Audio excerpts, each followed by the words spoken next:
The translation device on my wrist crackled before the alien even finished speaking, and I already knew what it was going to say. Something polite, something condescending, something wrapped in the warm diplomatic language that the Veth AI coalition used when they wanted to make you feel small, without actually saying anything rude.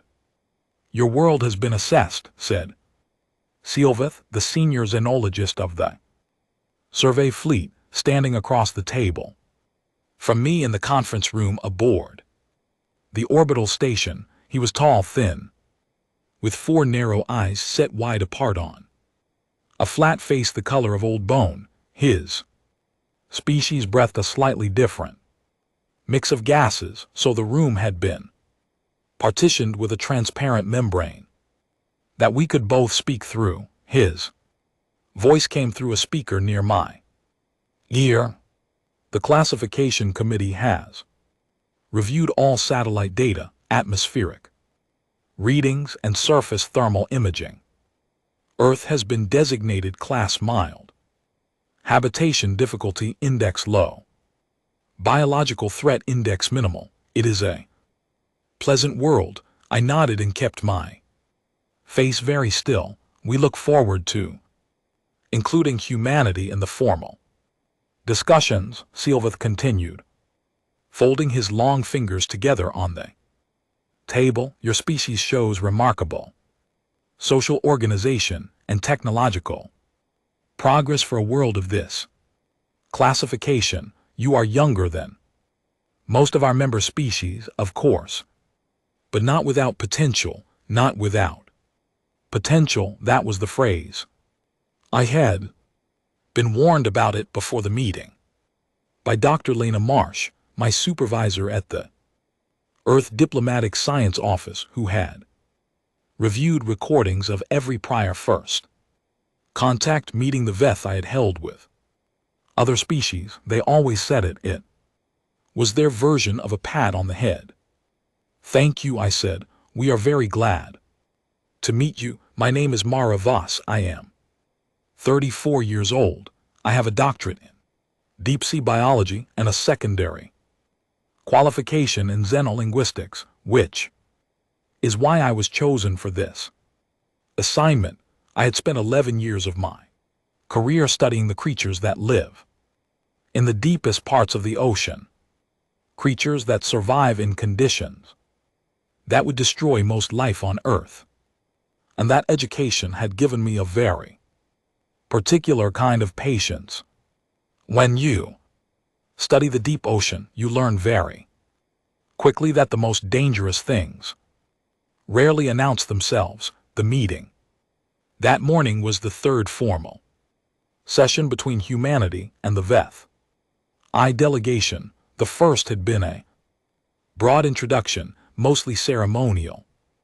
The second had covered technology, exchange protocols, and communication standard. This third session was supposed to be a cultural overview, which was a polite way of saying the Veth I wanted to assess how civilized we were before deciding how much to trust us. There were 7 of them at the table that day. Sealveth led the group. Beside him sat a pair of Kethar delegates, a species from a world called Vareth that orbited a dim red star at the edge of the inner arm of the galaxy. The Kethar were shorter than the Veth I, broader with thick ridged skin the color of red clay. Their world, I had read in the briefing documents, was a dry place, rocky plateaus and shallow salt flats and winds that could strip skin from bone, but no open water of any significance. The Kethar had no word in their original language for ocean. Their translators used a borrowed term from Veth I, which roughly meant wide, flat, wet. The other 4 delegates were from species I had only seen in photographs before that day. I will not try to describe them all here. What matters is that none of them came from worlds with deep water. The Veth I survey data confirmed it. Of the 41 inhabited planets currently in the coalitions records, only 7 had significant surface water, and of those 7, none had an ocean with an average depth greater than 300 m. Earth's average ocean depth is 3,688 m. I had that number written on the inside of my wrist in small letters, ink, because I had a feeling I was going to need it. The cultural overview portion of the meeting went smoothly. I showed them recorded segments of human history, art, architecture, music, agriculture. They responded with polite interest and careful questions. They were particularly fascinated by our ancient structures, the stone monuments, and carved temples and hand-built cathedrals. Several of the delegates made notes. Sylveth asked me how old human civilization was, and when I told him approximately 12,000 years in its current continuous form, he nodded with what I had come to recognize as approval. That is a healthy age, he said. Stable. Your species has not collapsed and reformed, which is encouraging. Many younger species fragment before they reach galactic contact age.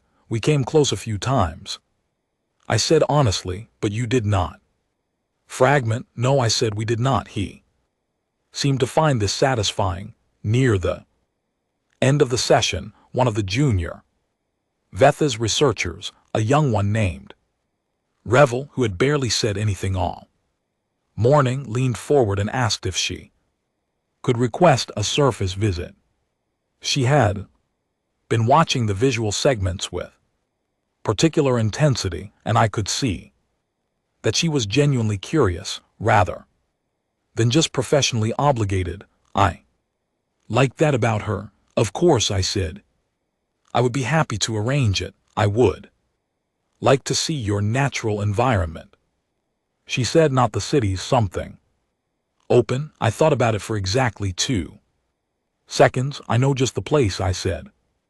I chose the coast of Cornwall in the southwest of England. It was a practical decision. The weather that week mild by Atlantic standards, which meant the waves were running at about 2 m with occasional sets pushing 3. The wind was steady off the water, and the sky was the kind of heavy gray that made the sea look like hammered pewter. It was beautiful in the way that things are beautiful when they are also slightly dangerous. I had grown up near the sea. I knew what that sky meant, but to someone who had never seen an ocean, it would just look like a landscape. We took a transport down on a Tuesday morning, 6 of us from the delegation, including Sylveth and Revel, and 2 of the Cathar, plus myself and my colleague, Owen Hale, who was our logistics officer, and the only other person on the team who could speak basic Veth. We landed in a field about a kilometer from the cliff edge and walked the rest of the way. The moment they saw the water, they stopped. All 4 of them just stopped walking and stood there looking at it. I had been watching their faces, and I was glad I had been, because the expressions were extraordinary. Revel's 4 eyes went very wide, which I had learned was the Veth equivalent of a sharp intake of breath. Sylveth tilted his head at an angle, which meant he was processing something unexpected. The 2 Cathar looked at each other with an expression I could not quite read. That is very large, Revel said quietly. Yes, I said. How wide is it? The Atlantic Ocean, I said, is about 8,000 km wide at its broadest point. Silence. The wind came in off the water and moved through the grass around us, below the cliff edge. The waves hit the rocks with a sound like something enormous breathing. Where does it end? One of the Cathar asked. On the other side, I said. There is another continent North America and beyond. That another ocean, the Pacific. The Pacific is larger, Silvet turned to. Look at me, larger than this, about. Twice as wide, I said, give or take. He turned back to the water. I let them stand there for a while. Owen came to stand beside me, close enough that I could hear him speak quietly without the translators picking it up. They look scared, he said. They're not scared, I said. They just don't have a frame of reference yet. Is there a difference? I thought about it. Not really, I said. We walked to the cliff edge together, all 6 of us, and stood looking down at the water. The waves came in long and steady, each one lifting and breaking against the base of the rock with a sound that you felt in your chest as much as heard with your ears. The sea smell was strong up here, salt and cold, and something alive underneath it. Something old. Revel asked me how deep. The water was near the shore, I told her. It was shallow there, maybe 5 or 6 meters at the base of the cliffs, but that it deepened quickly as you moved away from the coast, a few kilometers out, and you were already at 50 m, 100 km out, and you were looking at several hundred. And in the center, she asked, the deepest part of this body of water. The Puerto Rico Trench, I said. About 8,400 m. Revel's translator paused for a full second, then it said the number. Vath AI. I watched her face. She looked at the water, then she looked at me. Things live down there? She asked. Oh yes, I said. I did not say anything else. I let her sit with that. For a moment, the wind pushed against us, and the ocean kept doing what the ocean always does, which is exactly whatever it wants. Silvet clasped his long hands behind his back and watched the horizon with an expression I was beginning to recognize. It was not quite concern. It was not quite awe. It was the particular look of a very experienced scientist encountering something that his models had not prepared him for. Dr. Voss, he said. Yes, your world's surface, he said carefully. What percentage of it is covered by this substance? I looked out at the gray Atlantic water rolling toward us in endless lines. 71%, I said. Behind me I heard Owen cough quietly into his hand. Silvek said nothing for a long time, then he said, our records indicated 32. Your records measured ice coverage and included it in the land surface total. I said pleasantly, it's a common error. He nodded very slowly. I looked back at the water. Again it dropped out of the clouds above us and hit the surface like an arrow, disappearing completely and then rising again with something silver in its beak. The whole thing took about 2 seconds. Revel made a sound that her translator did not convert. I let the ocean do the talking. It was very good at that. That evening, back on the orbital station, I sat in my quarters and wrote a short message to Lena Marsh back at the diplomatic science office. It said they called it a wide flat wet. I think we are going to have an interesting few weeks. I was right about that. I just did not know yet exactly how interesting. They asked for a full briefing the next morning. It was not a casual request. Silveth sent a formal communication to my quarters at 6:00 in the morning, station time, requesting a comprehensive scientific presentation on Earth's hydrosphere. He used very precise language. He wanted data, he wanted measurements, he wanted it all organized and presented in a format the delegation could analyze. He signed off the message with a phrase his translator rendered as, there are gaps in our understanding that require immediate attention. I read that twice and smiled.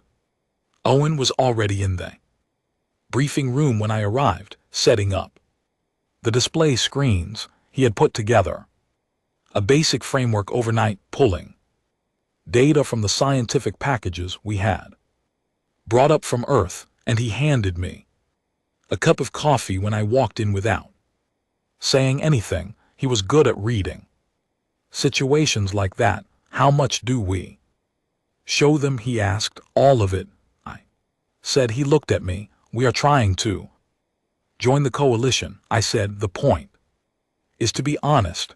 Honest is one word for it, he said. The delegation filed in at 8:00 sharp, all 7 of them, plus 3 additional technical staff from the Cathar contingent who had apparently been brought in overnight. One of the Cathar technical staff, compact, serious individual named Dov Cath, carried a data slate and sat down immediately with the posture of someone who had already decided to be alarmed and was just waiting for confirmation. I started with the basics. Earth has 5 named oceans. I told them, though they are all connected: the Pacific, the Atlantic, the Indian, the Arctic. Together they cover approximately 361 million square kilometers. The total volume of water they contain is roughly 1.3 billion cubic kilometers. I waited for that number to be processed and watched several of the delegates exchange a look. Then I started on depth. The average depth, I told them, is 3,688 meters. The deepest single point we have measured is Challenger Deep in the Mariana Trench in the western Pacific Ocean at 10,994 m below sea level. I paused after that number. Dov Cath wrote something on his slate and underlined it. Seal Veth raised a hand, the Veth a gesture for a question. What is the pressure at that depth? He asked. Approximately 1,100 atmospheres, I said.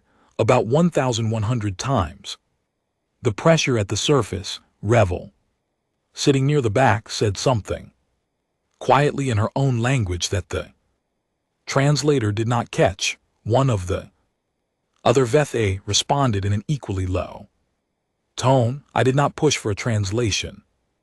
Nothing lives there, said one of the Cathar technical staff. It was not quite a question. A great deal lives there, I said.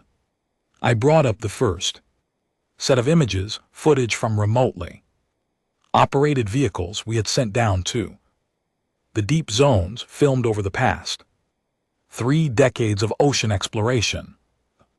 Deep ocean is dark, absolutely dark, because light cannot penetrate below about 200 m. So the cameras carried their own lights, and in those artificial beams you could see things that look like they belong in a fever dream rather than a scientific document. Anglerfish with their bioluminescent lures hanging in front of gaping mouths filled with translucent needle teeth. Giant isopods, relatives of the common woodlouse, the size of a human forearm, moving slowly across the seafloor. Amphipods and polychaete worms and sea cucumbers drifting through water so cold would stop a human heart in minutes.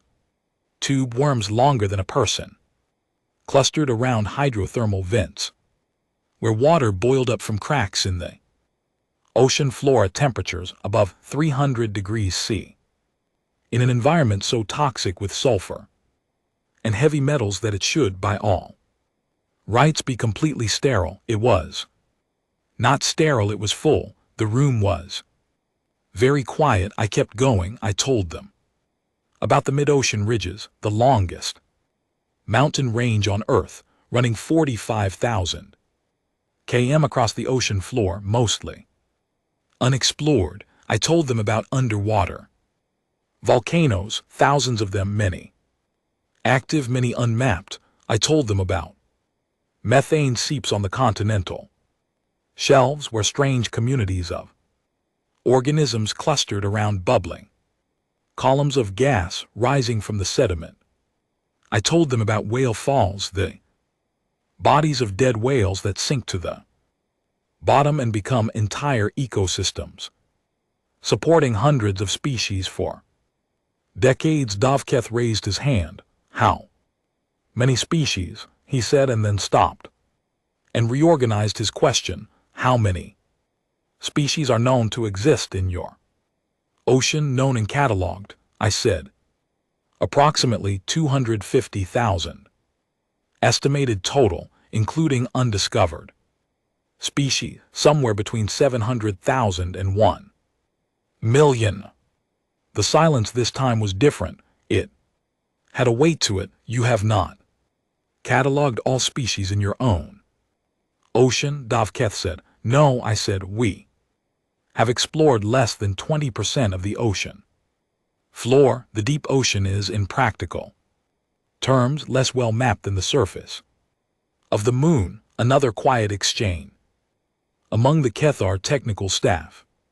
I could not hear the words, but I could hear the tone, and the tone was the sound of people rapidly updating their assumptions. Sealveth spoke carefully. The standard biological survey protocol for a class-milled planet assumes that all significant fauna can be identified and classified within 2 survey cycles. Are you saying that your ocean alone would require more than 2 cycles? We have been surveying our own ocean for about 150 years, I said, and we are nowhere near finished. He processed this, then he said, how large are the largest organisms currently living in your ocean? I brought up the next set of images. Blue whales, the largest animals that have ever existed on Earth, as far as we know, including any animal that ever walked on land, up to 30 m long, up to 190,000 kg.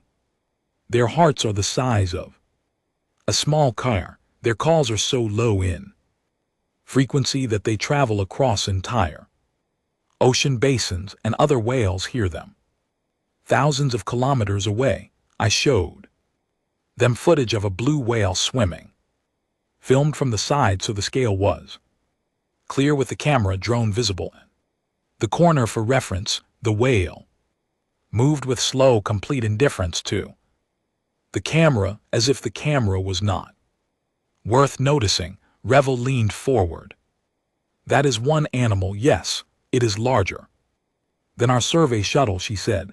Most of them are, I agreed. I showed them footage of sperm whales next, smaller than blue whales but different in character. Sperm whales hunt. They dive to depths of over 2,000 m into complete darkness and crushing pressure to find and catch giant squid. The hunt takes place in the dark, guided by sonar, and the evidence of it is written in the scars you sometimes see on the whale's head afterward, the marks left by squid tentacles during the struggle at depth. I showed them a photograph of a giant squid next, a real one photographed alive for the first time in the early 2000s. Tentacles extended, it reaches up to 13 m. Its eye is the largest of any living animal, about 30 cm across, designed to detect the faint bioluminescence of predators. In the deep dark, the Cathar technical staff were all writing now. I showed them footage of a great white shark circling at the surface, filmed from underwater. I explained the anatomy, the rows of teeth that replace themselves continuously throughout the animal's life, the electroreceptors in the snout that detected the electromagnetic fields of living bodies, the ability to detect a single drop of blood in the water across hundreds of meters. These animals Attack humans, Dovekath asked. Sometimes, I said, fatally. Occasionally, I said, and humans. Continue to enter the ocean. Yes, he looked at his slate and wrote something, and drew a line under it and did not ask another question for several minutes. I moved on to ocean chemistry. The ocean is not just water, I explained. It is a complex and constantly moving chemical system. The pH of the surface ocean is slightly below neutral, making it mildly acidic. Dissolved oxygen levels vary by depth and temperature. Salt content varies by region, higher in some areas, lower near freshwater outflows. The ocean absorbs a significant fraction of the carbon dioxide in Earth's atmosphere and produces a significant fraction of its oxygen through photosynthesis by microscopic organisms called phytoplankton. Sylveth looked up. Ocean produces your atmospheric oxygen. Partially, I said. Roughly half of the oxygen in our atmosphere is produced by ocean phytoplankton. He was quiet for a moment, then he said slowly, so your atmosphere is partially maintained by organisms in your ocean. Which means, he said even more slowly, that if something significant happened to your ocean, it could affect the composition of your atmosphere. Yes, I said, that is correct. He looked at his colleagues. Something passed between them, the kind of look that does not need words. I kept my expression neutral and took a sip of water and let them sit with that thought. I moved on to temperature and current. The ocean is not still. It is a planet-scale circulation system driven by differences in temperature and salt concentration, constantly moving water from one part of the planet to another in patterns that take hundreds or even thousands of years to complete a full cycle. This system, called thermohaline circulation, distributes heat around the globe. Without it, the tropics would be far hotter and the poles far colder, and most of the planet's habitable land would be considerably less habitable. The ocean regulates your climate, Sylveth said. Significantly, yes, I said, and you have explored less than 20% of it. Correct. Another pause. I let it breathe. Then Revel asked the question I had been waiting for someone to ask. She asked it quietly, almost to herself, but her translator picked it up clearly. What is the largest predator currently living in your ocean? I considered the question for a moment. Technically, the answer was the blue whale, since the sperm whale is smaller on average, but blue whales are filter feeder. They eat small crustaceans. They are not what she was picturing when she asked the question, and I knew it. If you mean the largest active hunter, I said, then probably the sperm whale. But there are others worth knowing about. I opened the next file. I showed them the orca killer whales, as they are sometimes called, though that name is technically inaccurate since they are the largest members of the dolphin family rather than true whales, up to 8 long, highly intelligent, operating complex social groups with distinct cultures and hunting strategies that are passed down through generations. They hunt sharks. They hunt other whales. They have been observed working in coordinated groups to create waves that knock seals from ice floes. They are curious about humans and occasionally approach boats, and there have been incidents in recent years of them interacting with sailing vessels in ways that researchers do not fully understand. Dovekath put his slate down on the table. He picked it up again immediately, but he put it down first. I noticed that how many of these animals exist, he asked. Estimates range from 50 to 100,000, I said, and they hunt. The large animals you showed us earlier. The whales, yes, orca have been observed hunting blue whales in coordinated group attacks, he wrote. Something underlined it, put a box around it. I showed them the colossal squid which lives in the Southern Ocean and reaches lengths that are difficult to verify because complete specimens are rarely recovered. The largest confirmed specimens have been around 14 m. Estimates for maximum size go higher. The colossal squid has rotating hooks on its tentacles rather than suckers, and its eye is even larger than the giant squids. I showed them the mantis shrimp, a creature the length of a human forearm that strikes with the fastest movement of any animal on Earth, generating enough force to break aquarium glass. I showed them the box jellyfish, transparent and nearly invisible in the water, carrying venom, capable of causing cardiac arrest in a human within minutes of contact. I showed them the Portuguese man-o-war, which is not actually a single animal, but a colony of specialized organisms that function together as one creature, trailing tentacles up to 50 m long. Through the surface water, the room had gone very quiet by this point. I showed them footage of a deep-sea octopus that had been observed problem-solving at depth, opening containers, navigating mazes, and displaying what researchers cautiously described as creative behavior. I explained that octopuses have 3 hearts, blue blood, and neurons distributed throughout their arms so that each arm is capable of a degree of independent decision-making. Their arms think separately. Revel asked. Partially, I said. Each arm has its own local nervous system, the central brain coordinates, but doesn't micromanage. They are, in a sense, 8 animals in one structure. That is one way to think about it, I said.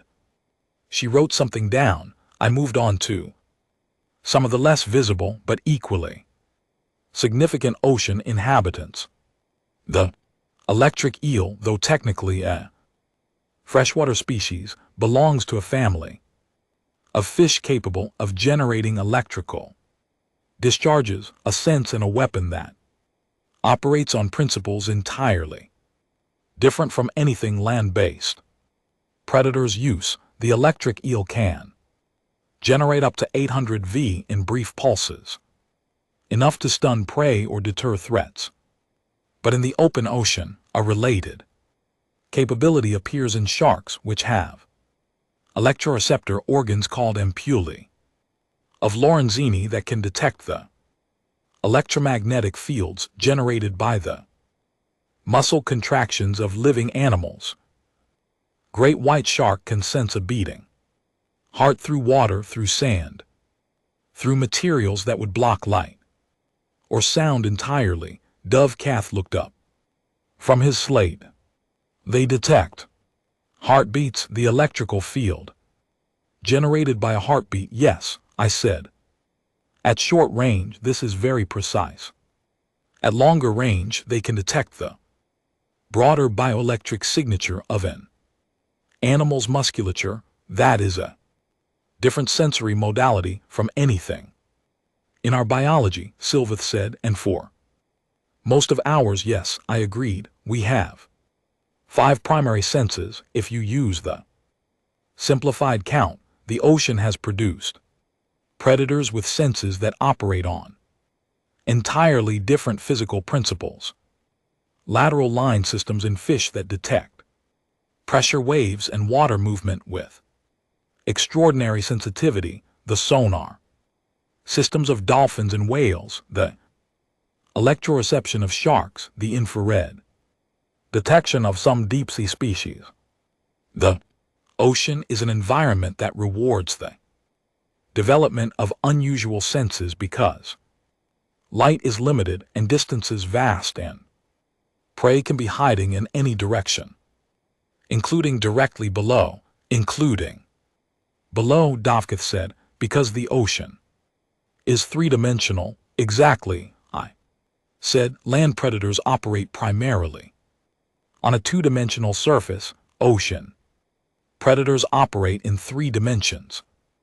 Their prey can be above them, below them, beside them, or behind them at any moment. The hunting strategies and sensory systems that evolved in response to that are substantially different from anything on land. He made a note, added a box. I showed them footage of a humpback whale performing what researchers call bubble net feeding. Group of whales working together, some swimming in a spiral below a school of fish while releasing air from their blowholes, creating a rising curtain of bubbles that the fish would not cross. Other whales positioned above, calling with a specific vocalization that drove the fish upward. Then all the whales lunging up through the center of the bubble net together, mouths open, taking in thousands of fish in a single cooperative movement. They plan this together, Revel said. They coordinate.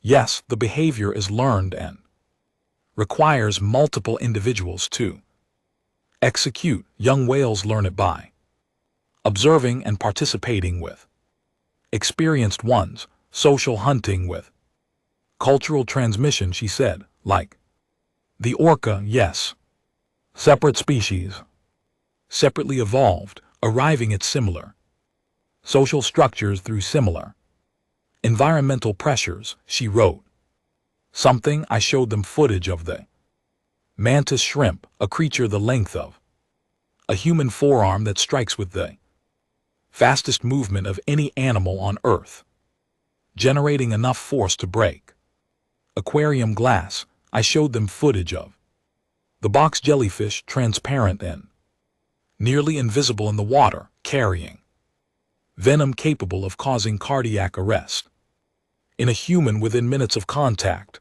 I showed them the Portuguese man-o-war, which is not actually a single animal, but a colony of specialized organisms that function together as one creature, trailing tentacles up to 50 m long through the surface water. The room had gone very quiet by this point.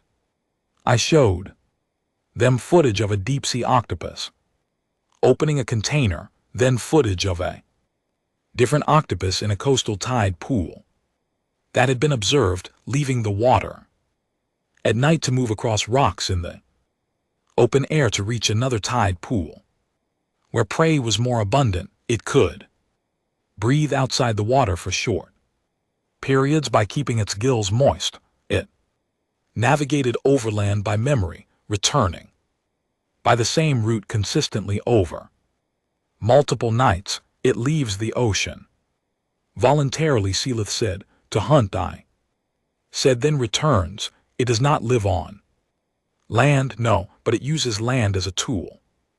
Another silence. I showed them footage of a mimic octopus, a species that could change not just its color but its body shape, imitating the appearance and movement of other marine animals.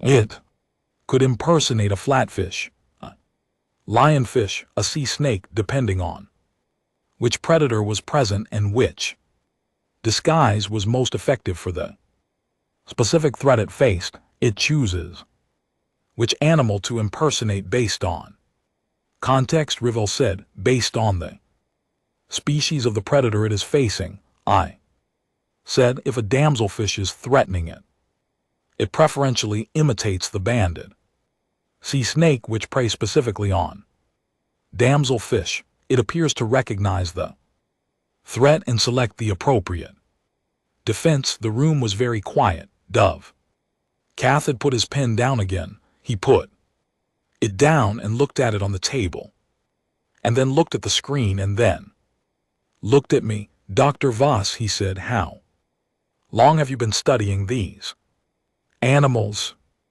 11 years in the deep ocean.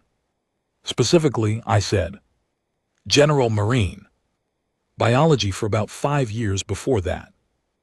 And in that time, he said, have they surprised you? It was not quite a question. Every year, I said, every significant study, we keep discovering behaviors and capabilities that we did not predict. The ocean keeps demonstrating that our models of what is possible for life are too conservative. You have been surprised for 16 years, he said, and you keep going back.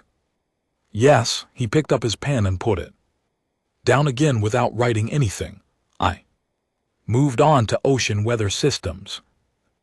Ocean does not just affect climate in slow long-term ways, it affects weather directly and immediately.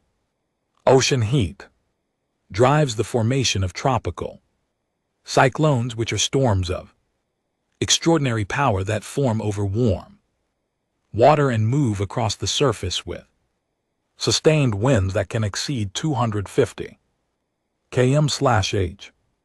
The storms can be hundreds of kilometers across. They generate storm surges, walls of water pushed ahead of the storm system that can inundate coastlines to depths of several meters. I showed footage of a major cyclone from above.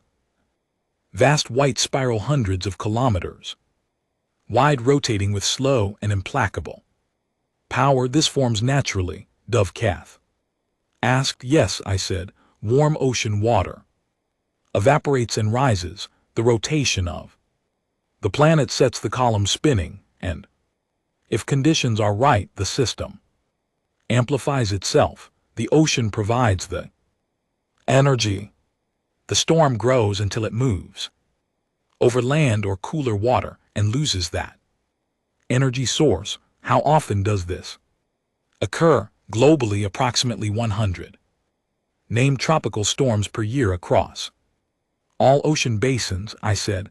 Of those, roughly 60 develop into cyclones of significant intensity. More writing. I showed footage of a tsunami generated by an undersea earthquake on the ocean floor, a single wave that moved across the open ocean at the speed of a commercial aircraft and grew as it reached shallow water. I explained the mechanism. I explained that tsunamis can be generated by earthquakes, by underwater landslides, by volcanic eruptions on the seafloor. I did not dwell on the consequences. The footage was explanatory enough. Sylvath had been still for several months. He was not writing.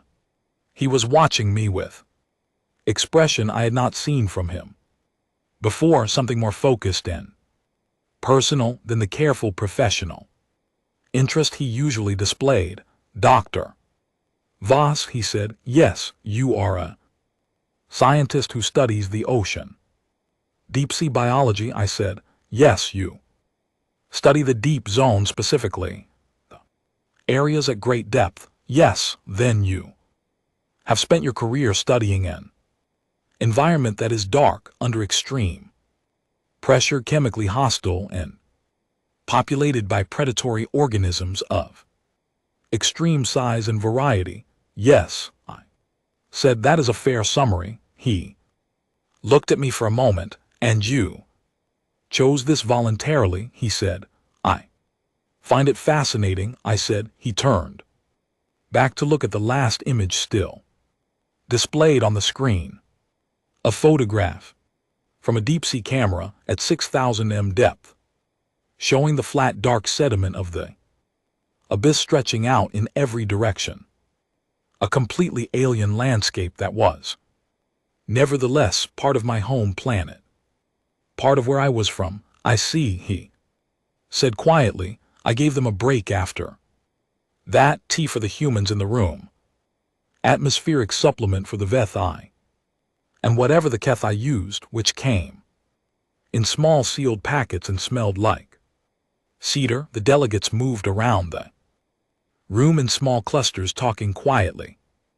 Dovketh and his colleagues from the technical staff stood near the display screen with their slates comparing notes. Owen brought me a fresh coffee and leaned close enough to speak quietly. They repositioned the fleet, he said. I looked up. About 40 minutes ago, he said. Quiet adjustment, 3 ships. Moved to higher orbit, not dramatically, just a bit further out. I nodded slowly and looked across the room at Sealveth, who was standing with his hands clasped behind his back, looking at a still image of the Atlantic coastline from orbit. Good, I said. Owen raised an eyebrow. Not because we want them to be cautious, I said, because it means they are taking us seriously. He considered this. There is a version of this conversation that does not go well. He said, there is. I agreed, but this is not that version. How do you know? I looked at Sealveth again, at the way he was standing, looking at that image of the blue planet below us with its great gray-green oceans glittering in the light of our sun. He was not looking at it with fear. He was looking at it with the expression of someone who has just understood something important that they had previously missed. That was the look I had been waiting for, because he is a scientist, I said, and scientists respect things that are bigger than their models. The storm formed overnight. I know that sounds dramatic, but it is simply the truth. One of our meteorological satellites sent an alert to my personal feed at 3:00 in the morning station time, and when I looked at the data, I sat up in bed and looked at it again. A tropical disturbance in the Central Pacific had organized faster than predicted. Wind speeds at the center were already reaching tropical storm classification. The sea surface temperature beneath it was running 2 degrees above seasonal, and the pressure gradient was tightening in a way that the forecast models found very interesting. By 5:00 in the morning, it had a name: Cyclone Marcus. By 8:00 in the morning, when I arrived at the briefing room for the day's session, it was a Category 3. Sealveth's first question when he sat down was whether we needed to evacuate. I poured myself coffee and said no. He looked at the satellite image I had put on the main display. Marcus was visible from orbit, a white spiral easily the size of a moderate country, rotating with stately and terrifying elegance over the blue surface of the Pacific. Even from this distance, even on a screen, it had a quality that I had always found difficult to explain to people who had never seen one. It looked alive, not alive in the way that an animal is alive, but alive the way fire is alive, or the way a river is alive, always moving, always fed, always consuming and renewing. That formed last night, Revel asked. It began organizing 2 days ago, I said, but the rapid intensification happened overnight.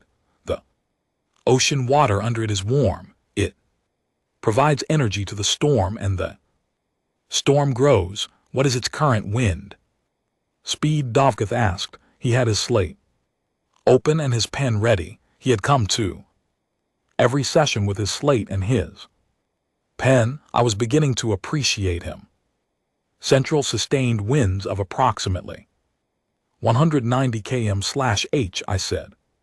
The strongest gusts in the eyewall are approaching 230. It is expected to intensify further over the next 12 hours. Forecast models show peak intensity reaching Category 4 or possibly 5 by this evening. Category 5, he said, the highest category on our classification scale, I said.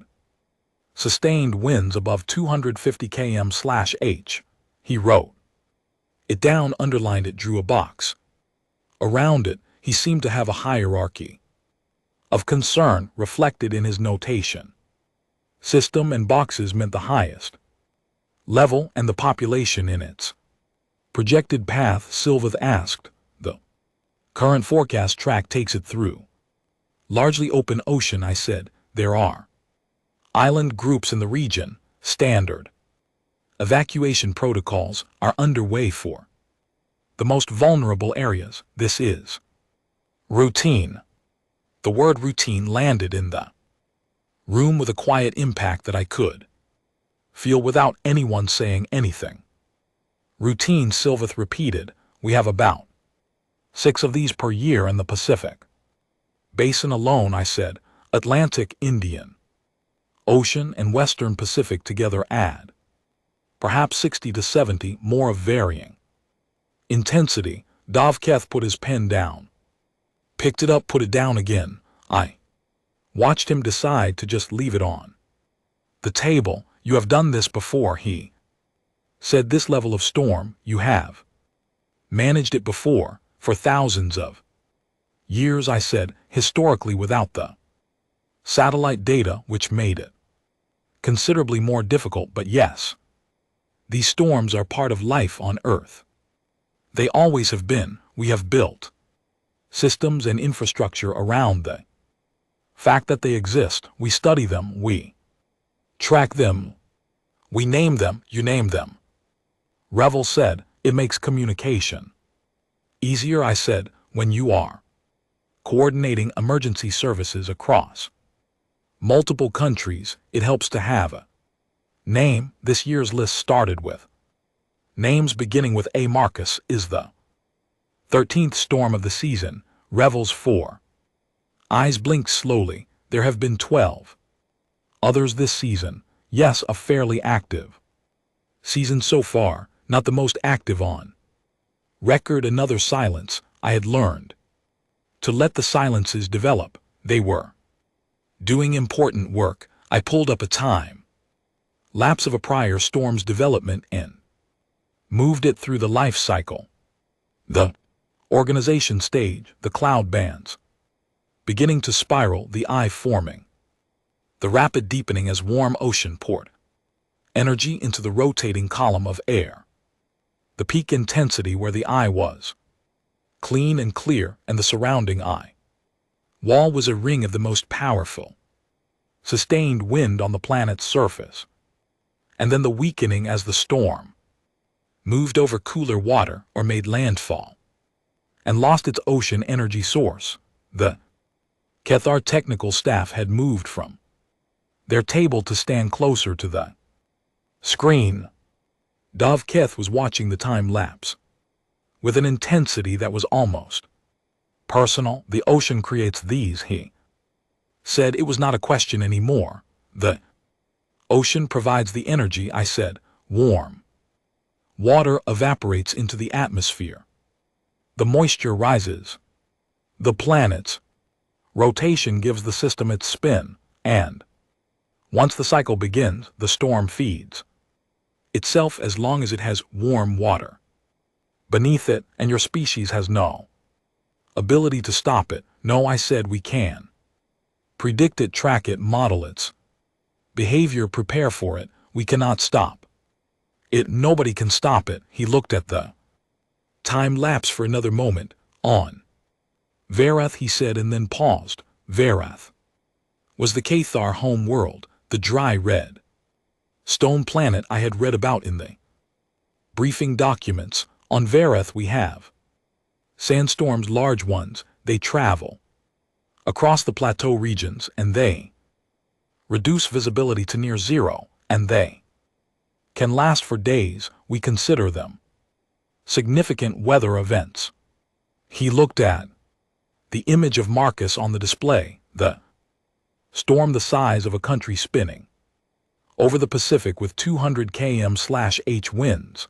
I think perhaps I have been underestimating the concept of significant weather, he said. It was the most personal thing I had heard him say. I appreciated the honesty of it. The Ocean makes our weather complicated, I said in the same spirit, but it also makes our planet livable, the same circulation that creates these storms distributes heat and moisture around the globe. Without the ocean, most of Earth's land surface would be desert.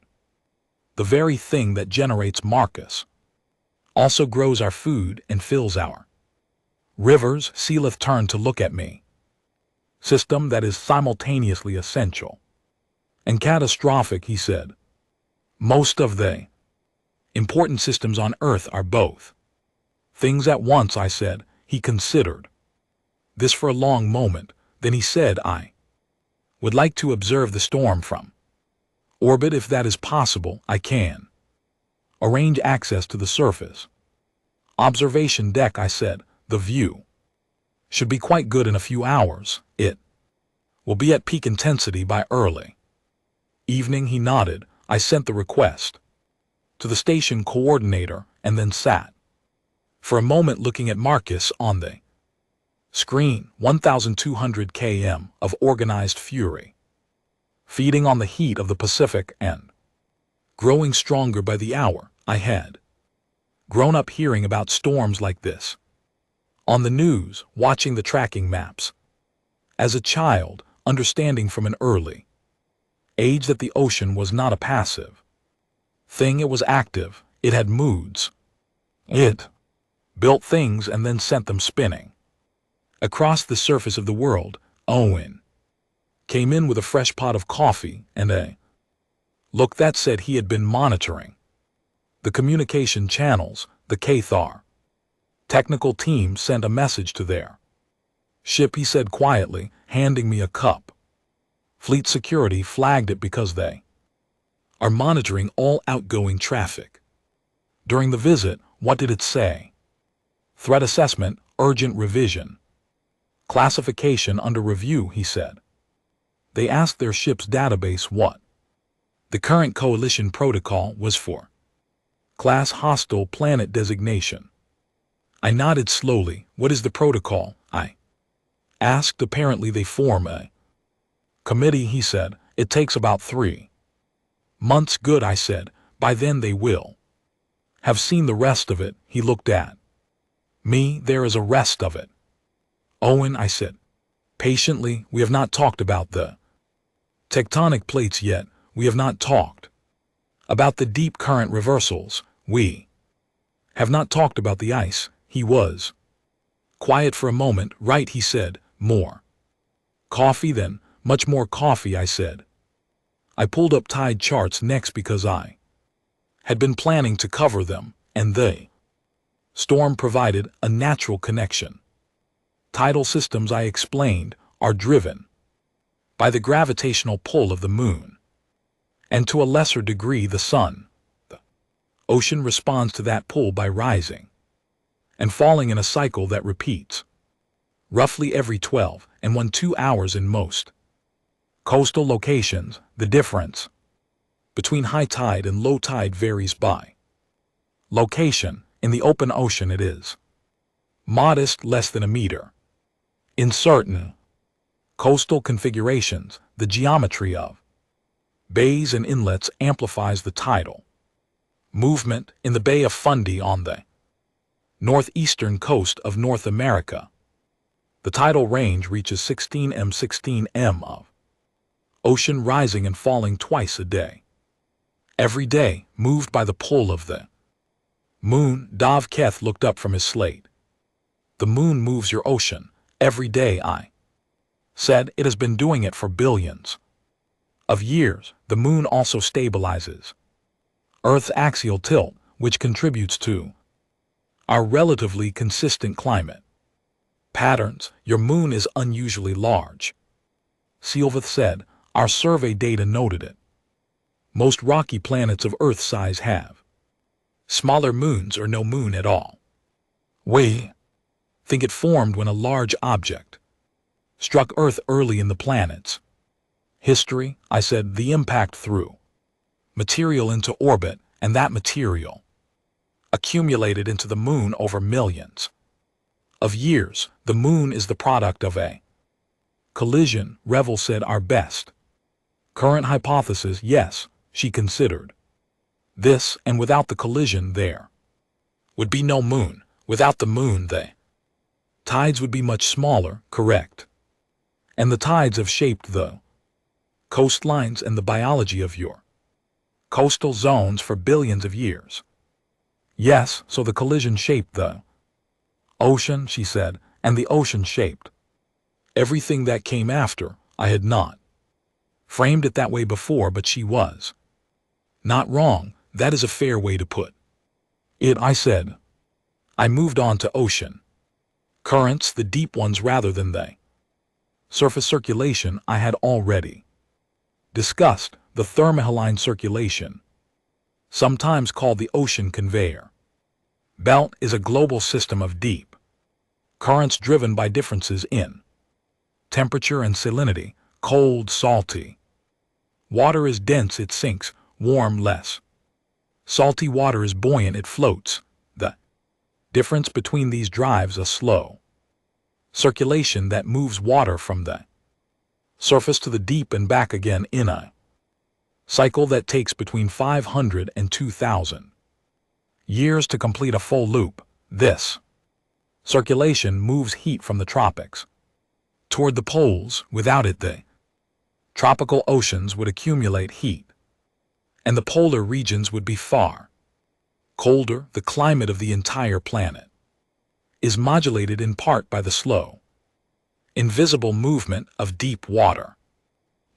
Silveth was quiet for a long moment.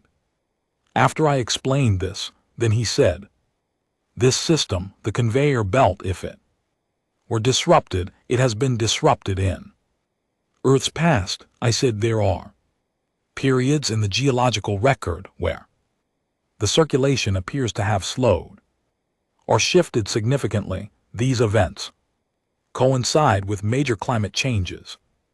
Some of them were rapid by geological standards, happening over centuries, rather than millennia, rapid in geological terms," I said, "and currently, I had been careful throughout these sessions to be honest without being alarmist. This was one of the places where that balance required some thought. There is ongoing research into whether current climate patterns are affecting the thermohaline circulation." I said, "The scientific consensus is that it is a topic of serious attention. The system is not in immediate danger of collapse, but it is being watched carefully." Dov Keth had been writing steadily. He looked up. "Who is watching it?" "Research institutions on every continent," I said. "Networks of ocean monitoring buoys, satellite systems, long-term data sets going back decades. The ocean is the most studied and the least understood major system on Earth, and we are aware of that tension.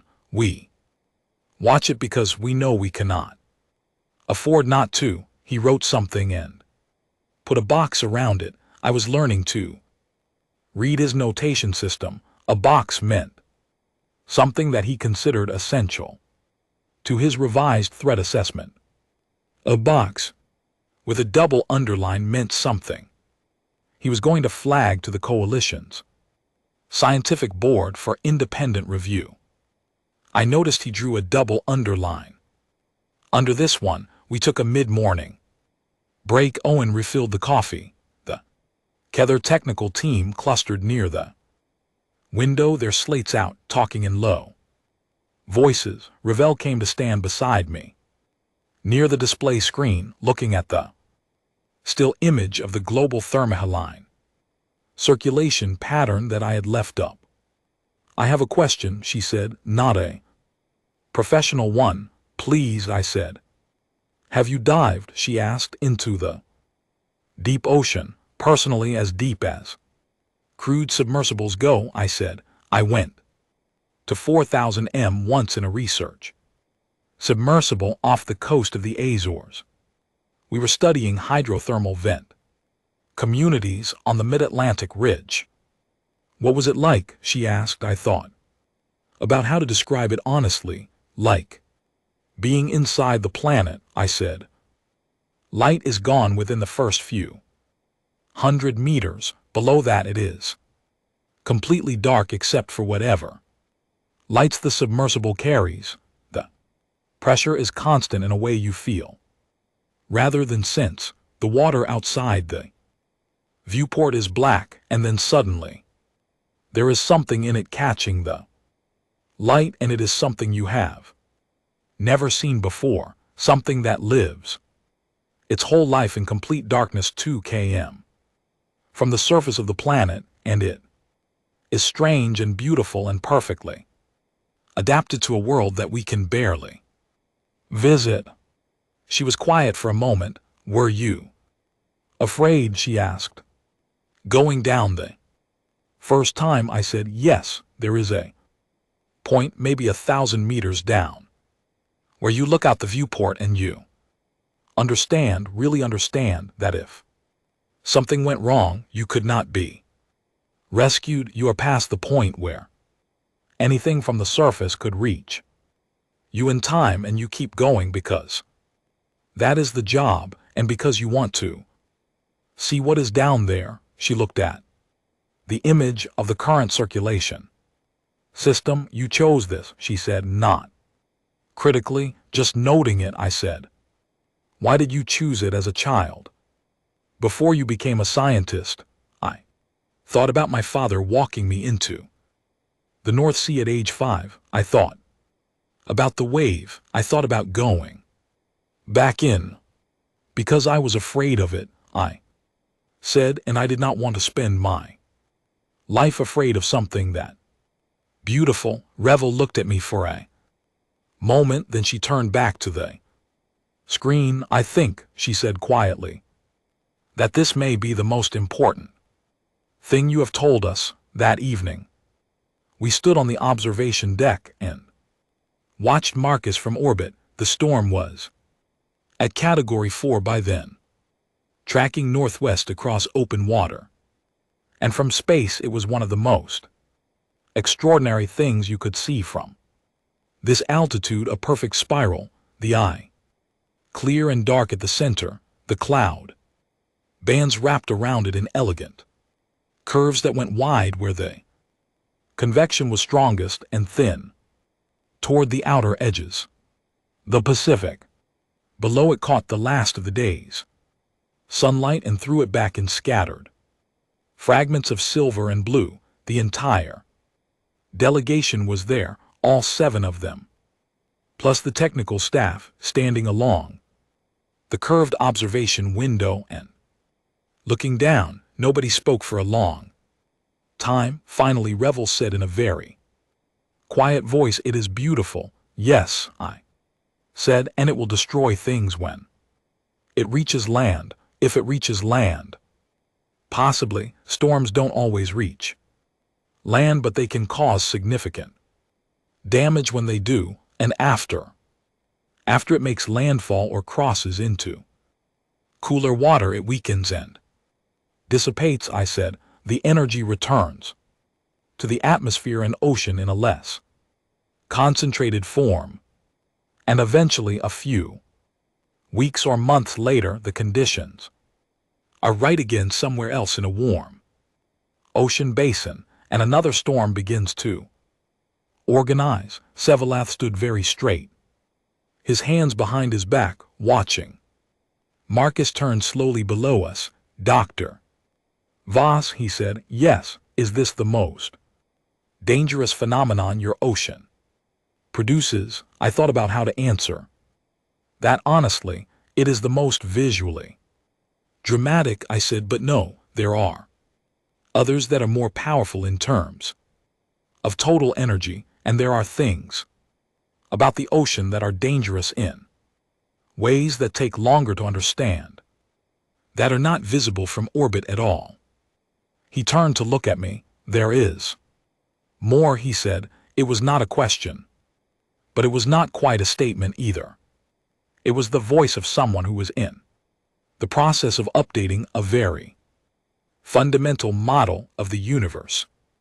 "There is always more," I said, "below Marcus continued its slow, indifferent spiral across the surface of the Pacific, drawing its energy from the vast deep dark of the ocean below, growing patient and inevitable and enormous in the way that Earth's great forces always had, oblivious to the small cluster of beings watching it from orbit the way the ocean had always been, oblivious to the watching eyes of every human who had ever stood at its edge and looked out across its surface and felt, deep in some honest part of themselves, both very small and deeply, inexplicably at home. The moment Dovkit asked about apex predators, I knew exactly what I was going to show him first. Not because I wanted to alarm anyone, I want to be clear about that. I'm a scientist and the goal of these sessions was information exchange, not theater, but I had been fielding careful, diplomatic questions for 3 days and something in the way Dov-Keth asked the question, with his pen raised and his slate ready, with the particular tension in his broad shoulders that I had come to recognize as his version of bracing for impact, told me that he already suspected the answer was going to be significant. He deserved an honest and complete answer. Before I began, I said, I want to note that apex predators in our ocean exist within a functioning ecological balance. The ocean is not simply a space full of dangerous things, it is a system and every element of it serves a function. What I am about to show you is part of that system. Dov-Keth's pen was already moving. I suspected he was writing the word balance and underlining it with the specific skepticism of an engineer reviewing safety specifications. I brought up the first image, a sperm whale filmed from a research vessel. The South Pacific, it was at the surface, its massive square head lifting, and then dropping as it sounded, diving.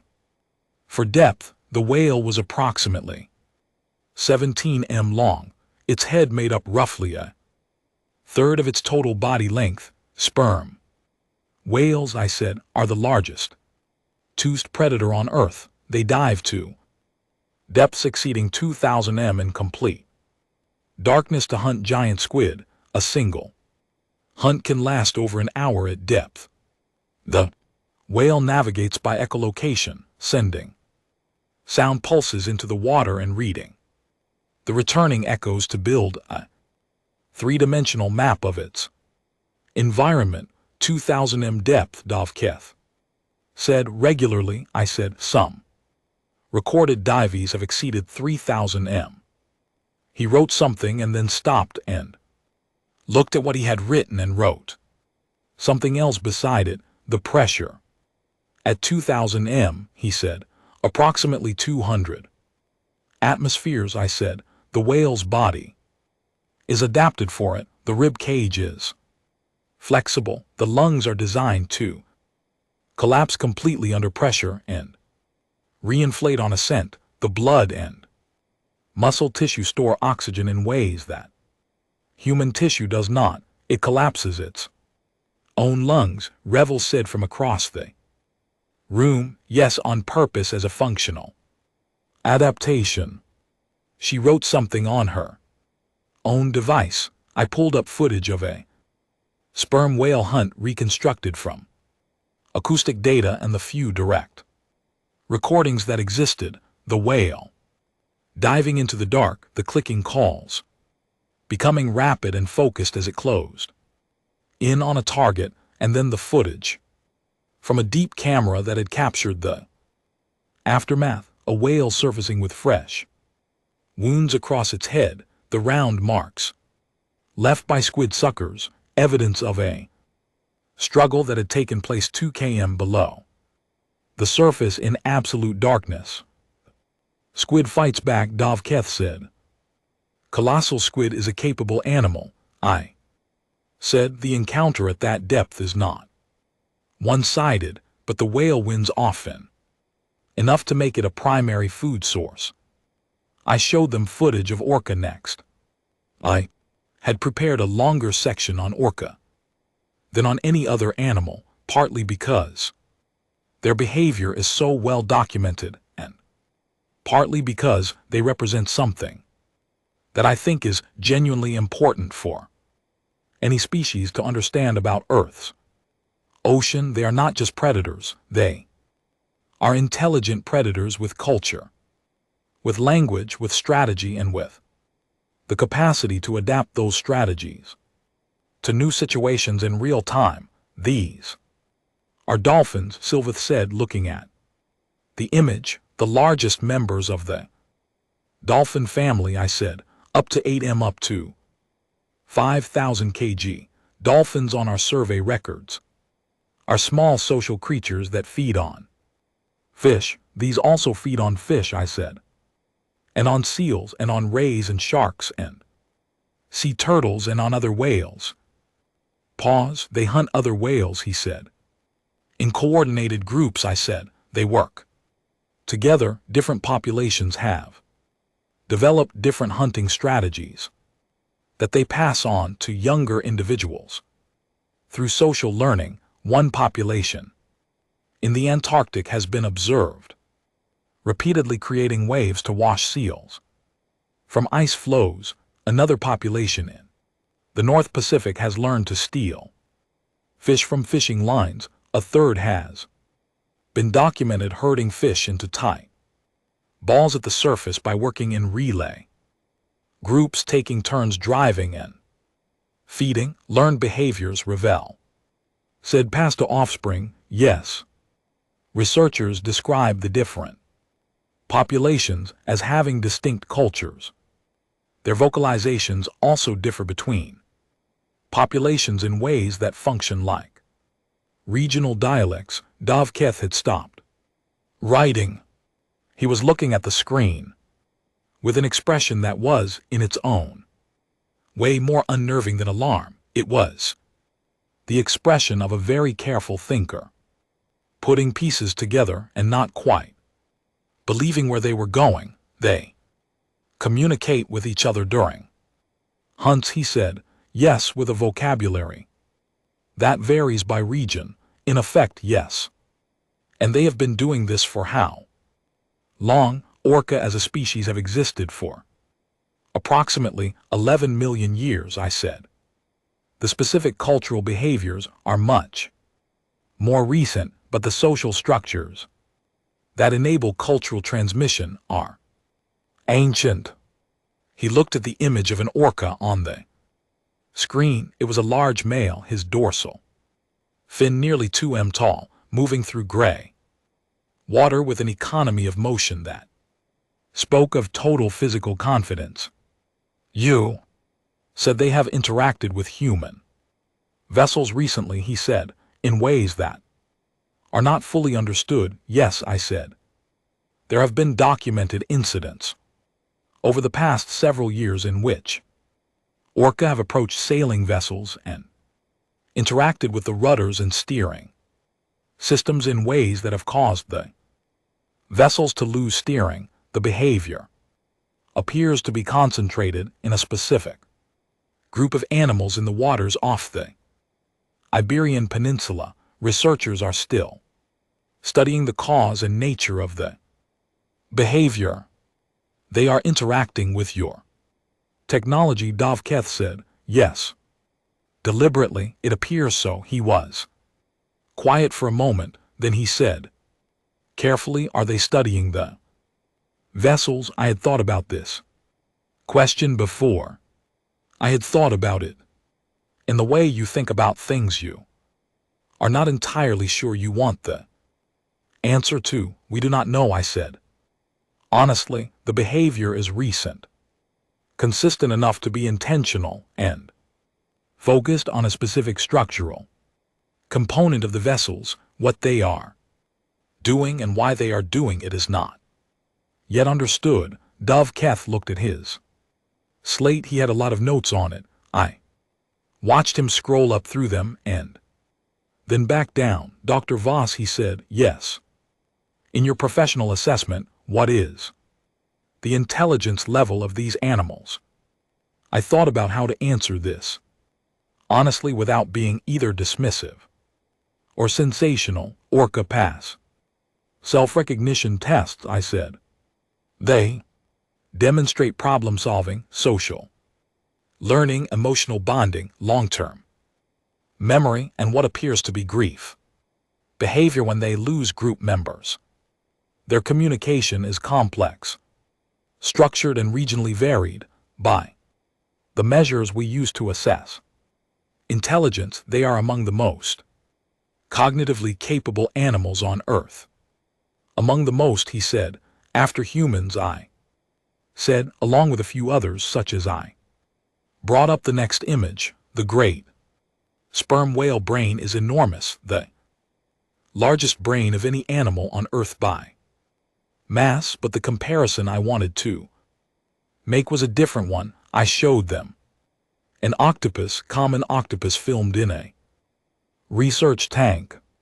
The footage was from a behavioral study in which the octopus had been presented with a series of novel containers, each with a food reward inside, sealed in a different way. Twist button, magnetic latch. The octopus worked through each one, tried different approaches, succeeded, moved to the next, not because it had been trained, because it was presented with a problem and it solved it. 8 arms, each with partial independent nervous function. I said, 3 hearts, blue blood, copper-based rather than iron-based, an ink system used for defense, chromatophores in the skin that can change color and texture in milliseconds, both for camouflage and for communication. Average lifespan of 1 to 2 years. Despite that short lifespan, they display significant learning and memory. 1 to 2 years, Silvet said. That is a very short time. Yes, I said. Researchers sometimes wonder what they might be capable of with more time.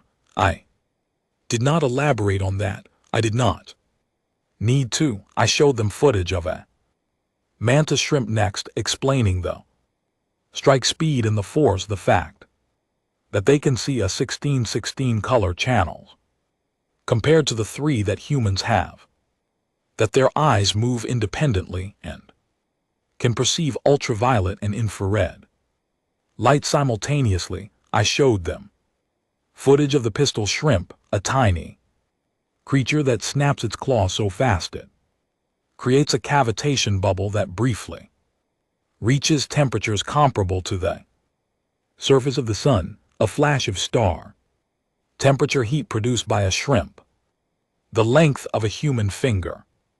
Owen, standing at the back of the room, coughed quietly. I showed them the box jellyfish, nearly transparent in the water, 24 eyes in 4 clusters, some of which are fully image-forming, capable of directed movement, venom that acts within minutes. This animal has eyes, Dovket said, eyes that form images.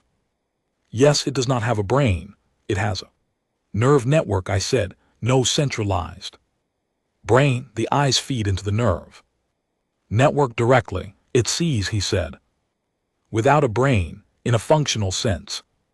Yes, he sat back in his chair for the first time in 3 days. The room was very quiet.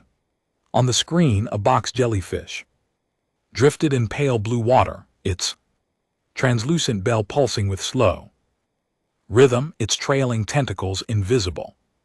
At this scale, its multiple eyes catching the light in ways that would be beautiful if you did not know what you were looking at. Dr. Voss, she said, you mentioned earlier that humans have been attacked by some of these animals.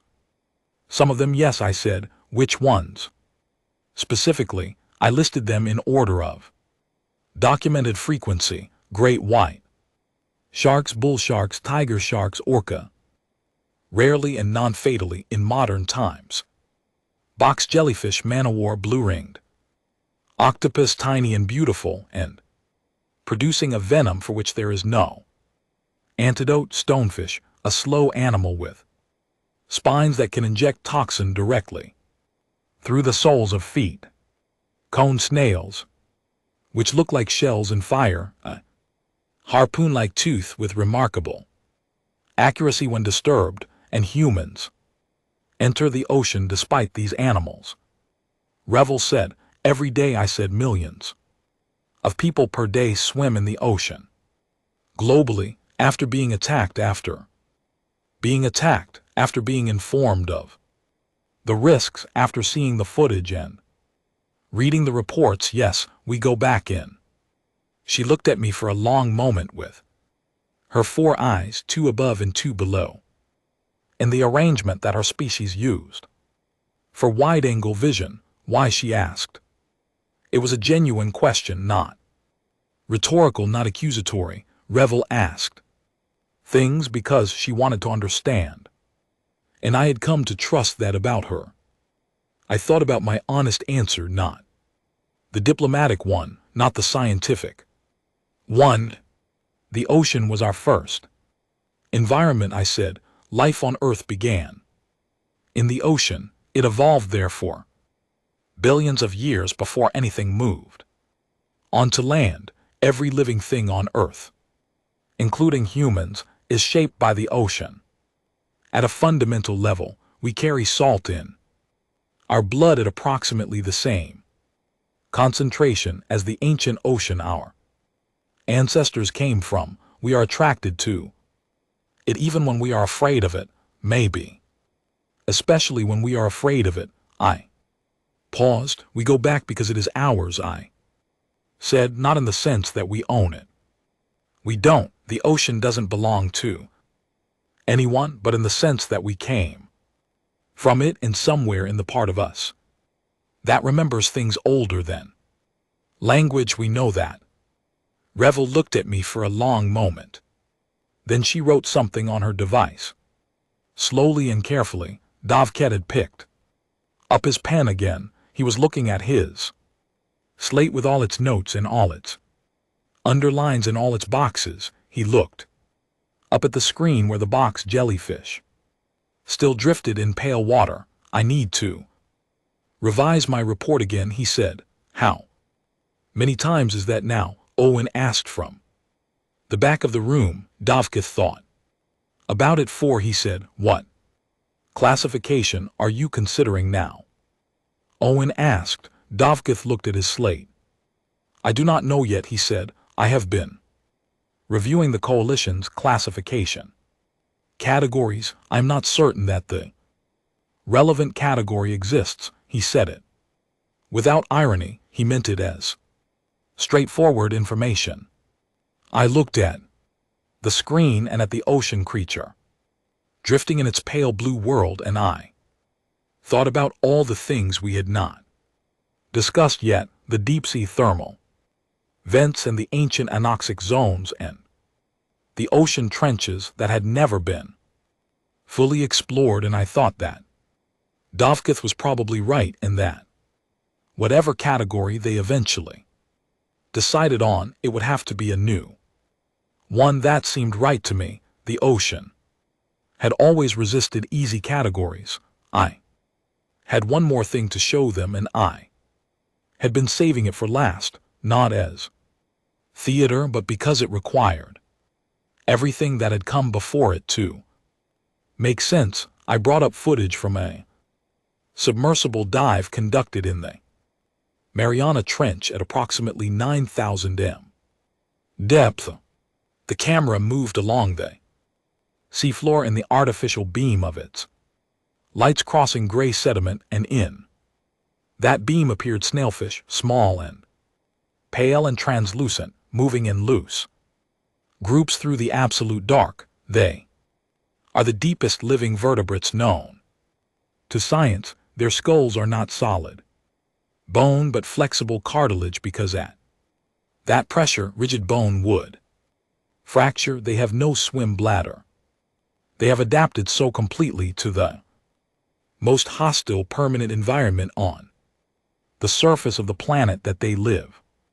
They're without difficulty, generation after generation, in conditions that would end every other vertebrate on Earth within seconds. Dovkith looked at the screen for a long time without writing anything. Then he said quietly, "They are comfortable there.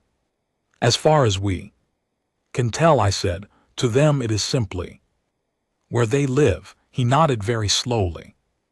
I let the footage run. The snailfish moved through the light, pale and unhurried, and behind them the sediment stretched out in every direction into dark that the camera could not reach. And beyond that dark was more ocean, more pressure, more life that we had not yet found. Dr. Vozdovketh said, "Yes. What do you believe is in the parts of the ocean you have not yet explored?" I thought about the question the way I always thought about it, with a combination of professional honesty and the particular excitement that had kept me in this field for 11 years. Things we do not have frameworks to understand. Yet, I said, behaviors and organisms that will change what we think is possible. The ocean has surprised us. Every time we looked at it seriously, I have no reason to think the parts we have not yet seen will be any different. That does not concern you," he said. "Not a question. It keeps me going," I said. He looked at his slate. Then he looked at the screen. Then he looked at me with an expression that was not quite professional assessment and not quite something else, something more direct and personal that I had not seen from him before. "I think," he said carefully, "that I am beginning to understand something I did not understand at the beginning of this week." "What is that?" I said. "When I arrived, I thought the question was whether Earth was dangerous," he said.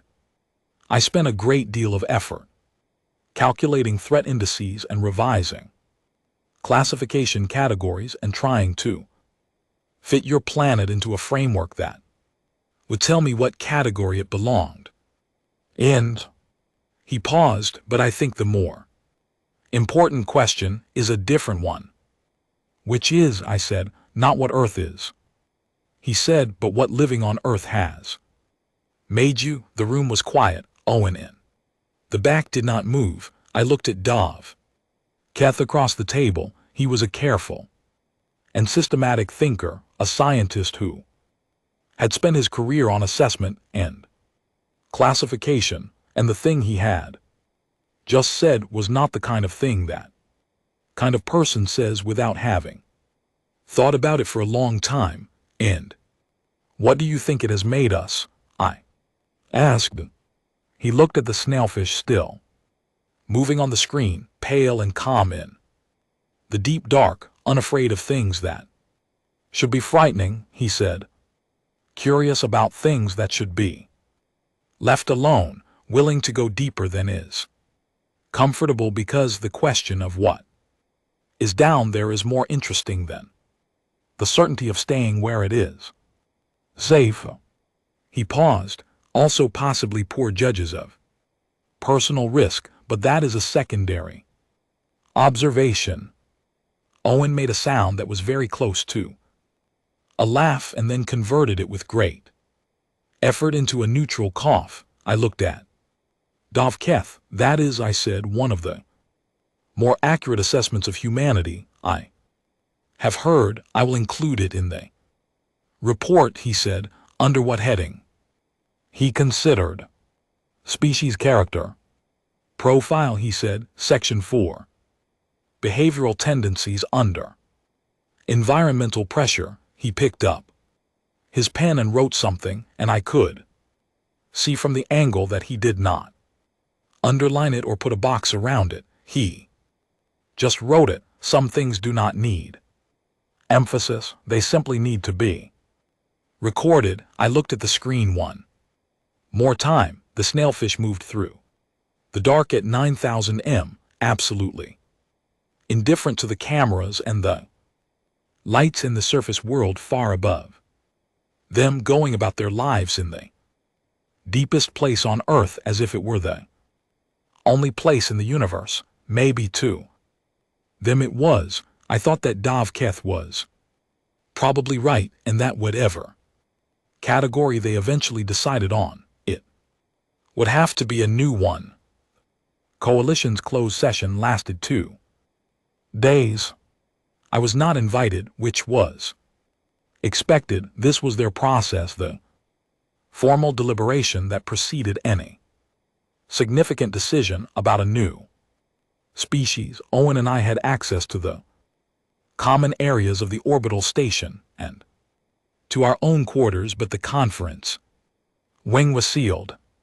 We could see through the glass partition in the corridor that the lights were on and the session was in continuous progress. At one point, around midnight on the first night, I walked past and counted 4 of the 7 delegates still at the table, their faces illuminated by their data screens, arguing in low, focused voices.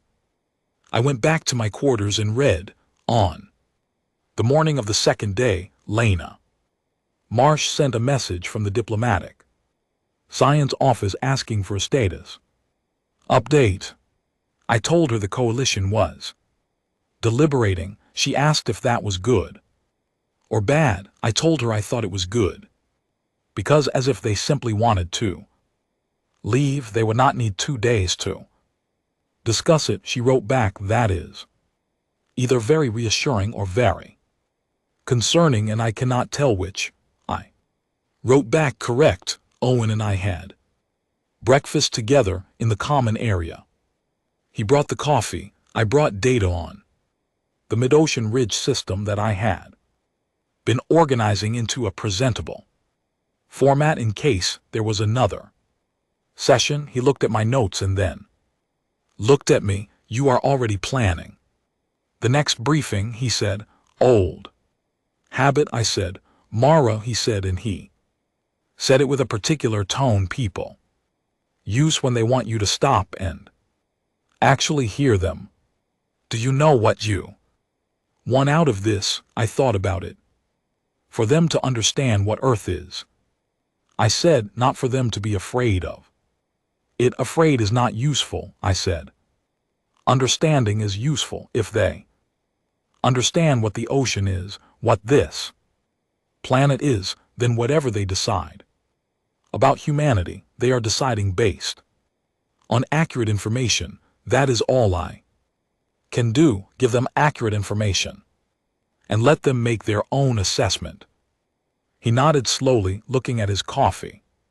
What do you think they are going to decide? He asked. I think Silvath is going to recommend admission, I said. I think Dovketh is going to file a formal objection on the grounds that Earth does not fit any existing threat classification. I think Revel is going to side with Silvath and probably have the most interesting argument in the room. Owen raised an eyebrow. You have put some thought into this. I have been watching them for a week, I said. The summons came at 3:00 in the afternoon, a formal written request transmitted to my device by the session secretary asking Dr. Mara Voss to appear before the full delegation to provide a final statement on behalf of Earth. Before they concluded, the request was phrased with the precise, courteous language that the Veth used for significant moments. It said that the delegation valued my contributions to the dialogue and wished to hear in my own words what I considered to be the most important thing for them to understand about my world and my species. Owen handed me my jacket when I stood up. Good luck, he said. I do not need luck, I said. I need honesty. He smiled slightly. Same thing sometimes. The conference room was full when I arrived. All 7 delegates, all 3 of the Kether Technical staff, rival sitting very straight with her 4 eyes forward, Dov. Kath with his slate on the table and his pen capped for the first time since I had known him, and Silveth at the center, his hands folded on the table. His expression, that of a man who had made a decision and was prepared to defend it. I sat down. I did not have notes. I had considered preparing something, a document with structured arguments, evidence organized by category, the kind of presentation that would look good in a report. I had decided against it. What I wanted to say could not be organized into a report. It was not that kind of thing. You have asked me to explain what is most important for you to understand about Earth and humanity. I said, I am going to answer that honestly, and the honest answer is not the most impressive one. It is not about our technology or our civilization or our achievements. Those things are real, but they are not the most important thing. The room was quiet. I continued, the most important thing is simpler than any of that. I want to tell you about learning to swim. A pause. I went on. I grew up near the sea, the North Sea on the east coast of England, which is gray and cold and choppy and not the most welcoming stretch of water in the world. My father took me to the beach when I was 5 years old and walked me into the water until it was at my knees and told me to watch the waves. I watched them. He told me that a wave comes toward you and it looks like it is going to knock you over, and sometimes it does, but the important thing is not to run away from it. If you run away from it, you will be running forever, and you will never learn to swim. The way to survive a wave is to push through it or to dive under it, but never to run. I looked around the room. I got knocked over by the first wave. I said, I went face first into the water and came up coughing, and the water was cold and it tasted of salt, and I did not like it. My father helped me up, and then we went back in. A pause. We went back in. I said again, because that is what you do. That is, I think, the thing I most want you to understand about humanity. We did not choose a safe planet. Earth is not safe. It has never been safe. The ocean covers most of it, and the ocean contains things that will end a human life without hesitation or malice, and we have known that for as long as we have been human. We have known about the storms and the currents and the creatures in the dark water. We have known that the earth moves beneath the sea, and that the sea can rise and come for us, and we crossed it anyway in wooden boats with cloth sails 10,000 years ago, not because we were brave in some extraordinary way, because we were curious, because we looked at the water and we wanted to know what was on the other side. I stopped for a moment. We have been afraid of the ocean for the entirety of our history, I said, and we have never stopped going into it. Every generation, more of us, deeper and deeper. We built submarines to go where the light does not reach. We built cameras and sent them to the bottom of the deepest trenches. We still have not seen all of it. We keep going. We keep looking, not because we are not afraid, but because being afraid has never been enough of a reason to stop. I looked at Silveth.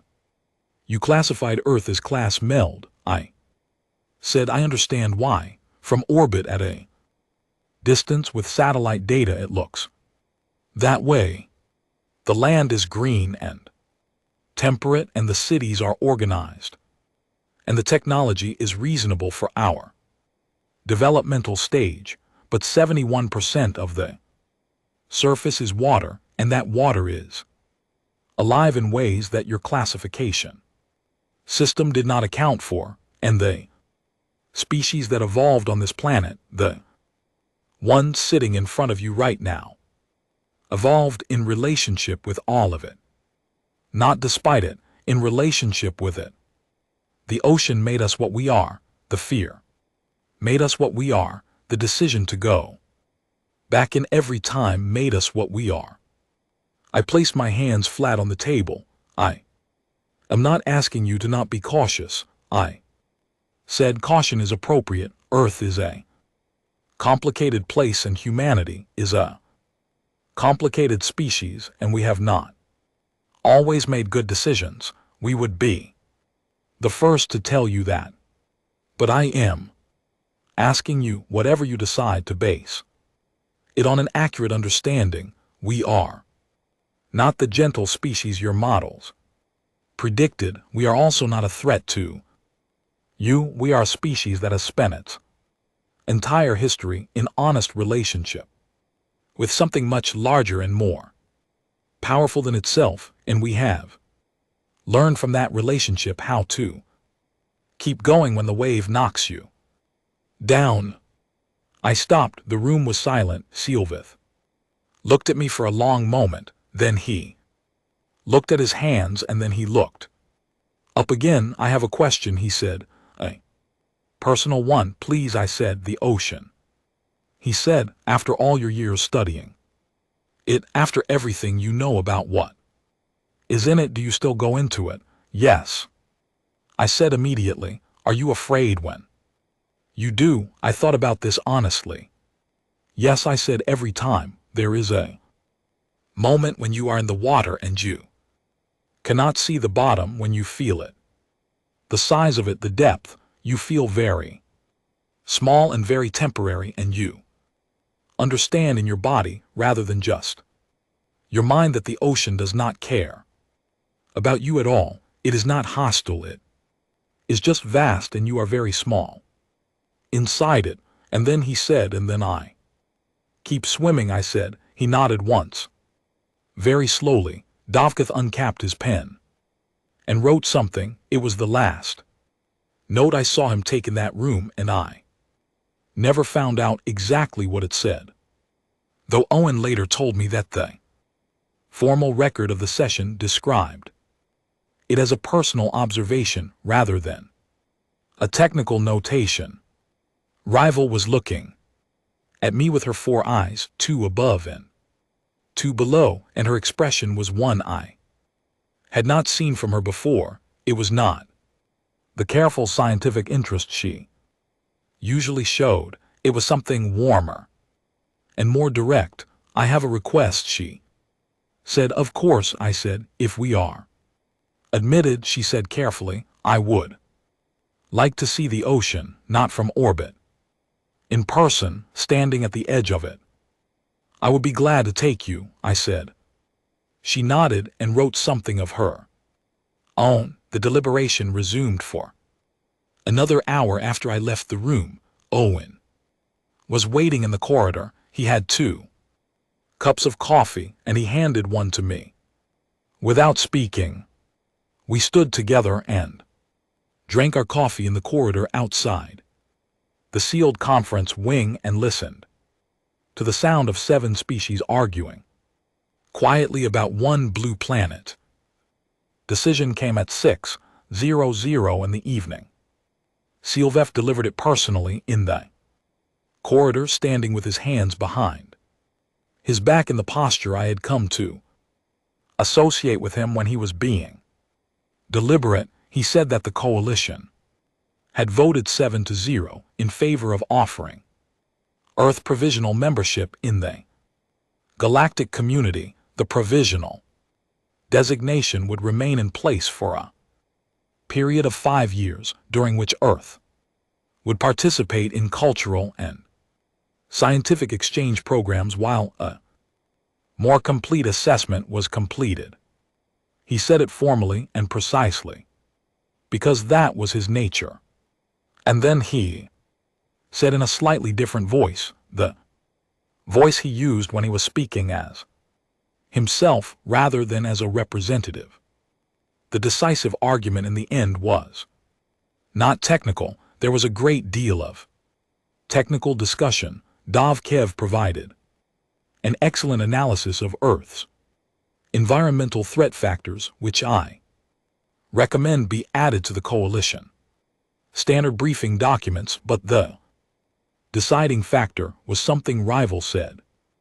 In the last hour of the session, he paused. She said that any species which has spent its entire history looking at that ocean and choosing to stay deserves our respect and our attention. The room agreed. I looked at him. She is not wrong, I said. No, he said. She rarely is. Owen made a sound behind me that he converted with some effort into a cough. There was one condition attached to the provisional membership, just one.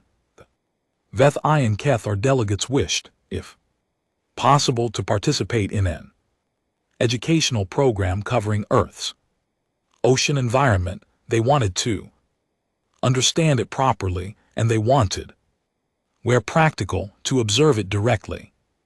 Rivel had also made a specific additional request. She wanted to learn to swim. I told Silveth that was absolutely possible. I told him I would arrange everything. I asked him if he had a preference for which ocean to start with. He considered the question with characteristic seriousness. The one you know best, he said. I thought about the North Sea, gray and cold and salt tasting, the waves. My father had taught me to read before I could read words. I thought about going face first into the water at age 5 and coming up coughing, and about going back in. I know just the place, I said. The decision came at 6:00 in the evening. Silveth delivered it personally in the corridor, standing with his hands behind his back in the posture I had come to associate with him. When he was being deliberate, he said that the coalition had voted 7-0 in favor of offering Earth provisional membership in the galactic community. The provisional designation would remain in place for a period of 5 years, during which Earth would participate in cultural and scientific exchange programs while a more complete assessment was completed. He said it formally and precisely because that was his nature. And then he said in a slightly different voice, the voice he used when he was speaking as himself, rather than as a representative, the decisive argument in the end was not technical. There was a great deal of technical discussion. Dovkev provided an excellent analysis of Earth's environmental threat factors, which I recommend be added to the coalition standard briefing documents, but the deciding factor was something Rivel said in the last hour of the session. He paused. She said that any species which has spent its entire history looking at that ocean and choosing to stay deserves our respect and our attention. The room agreed. I looked at him. She is not wrong, I said. No, he said. She rarely is. Owen made a sound behind me that he converted with some effort into a cough. There was one condition attached to the provisional membership, just one. The Veth I and Keth R delegates wished, if possible, to participate in an educational program covering Earth's ocean environment. They wanted to understand it properly, and they wanted, where practical, to observe it directly. Rivel had also made a specific additional request. She wanted to learn to swim. I told Silveth that was absolutely possible. I told him I would arrange everything. I asked him if he had a preference for which ocean to start with. He considered the question with characteristic seriousness. The one you know best, he said. I thought about the North Sea, gray and cold and salt tasting, the waves my father had taught me to read before I could read. Words. I thought about going face first into the water at age 5 and coming up, coughing, and about going back in.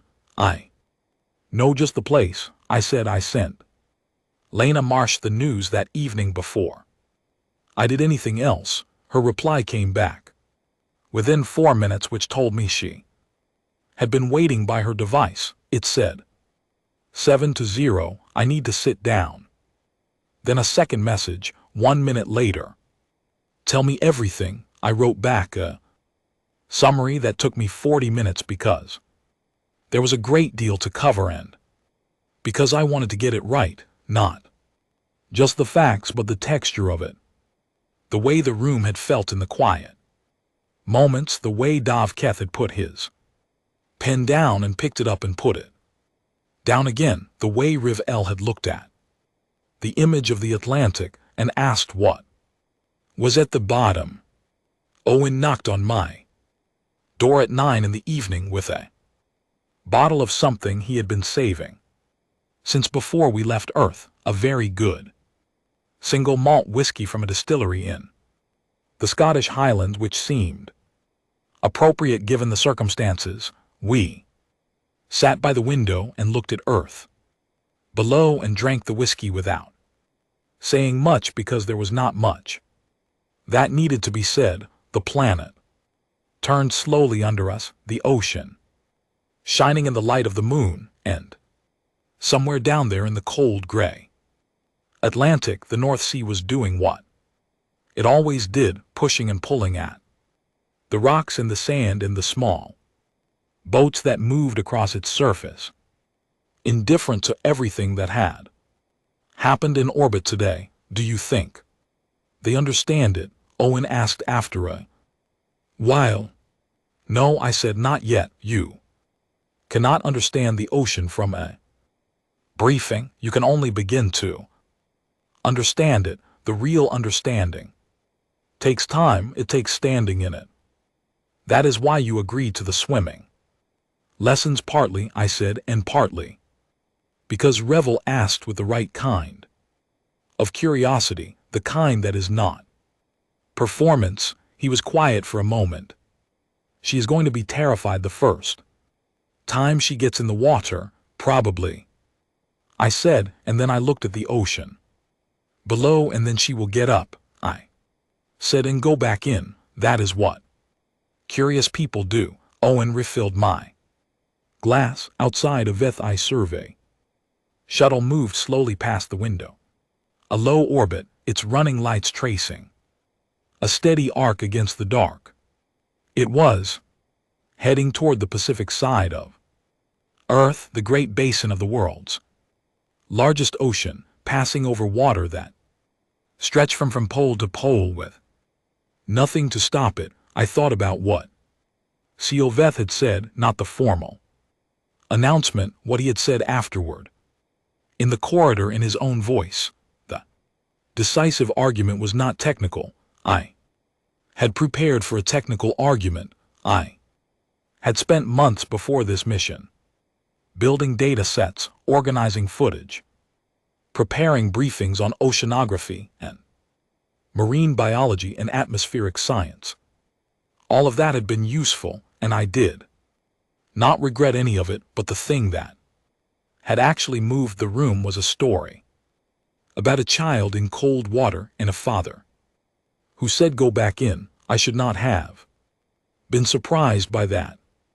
I had studied enough of Earth's ocean history to know that the ocean changes people not through data but through direct encounter. The explorers who first crossed open water did not go because they had charts. They went before the charts existed. They went because they looked at the water and felt the pull of what was on the other side, and that pull was stronger than the sensible voice that said the water was too wide and too deep and too dangerous. That was still true. It would always be true. I thought the ocean does not become less formidable because you understand its mechanisms. understanding the physics of a wave does not make the wave smaller.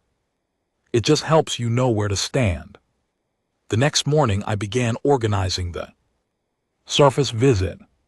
I contacted the station coordinator about transport capacity and then sent a message to the coastal field station in Cornwall that we had used for the first visit, asking them to prepare for a larger group and longer duration. I sent a second message to the Marine Research Center at the University of Plymouth, where I had colleagues who ran open water education programs, asking if they could spare an instructor. The reply from Plymouth came back within the hour. My colleague there, a researcher named Patrick Dove, who ran the center's public education outreach, wrote back with the enthusiasm that I had come to expect from him. He said he would be honored. He asked how many students. I said 7 of varying species. There was a pause in the correspondence of about 20 minutes, and then he wrote back, right, do they breathe standard atmosphere? I will need to know about wetsuits. I sent him the relevant specifications from the VETH I and KETH, our environmental data files, and told him I would explain everything in person. He sent back a single word, brilliant. Dove KETH came to find me that afternoon. He appeared at the door of the common room where I was working on the logistics, his slate in hand, his expression having the particular quality of someone who has made a decision and wants to state it before they can talk themselves out of it. I would like to formally apologize, he said. I looked up for what? For the preliminary threat assessment, he said.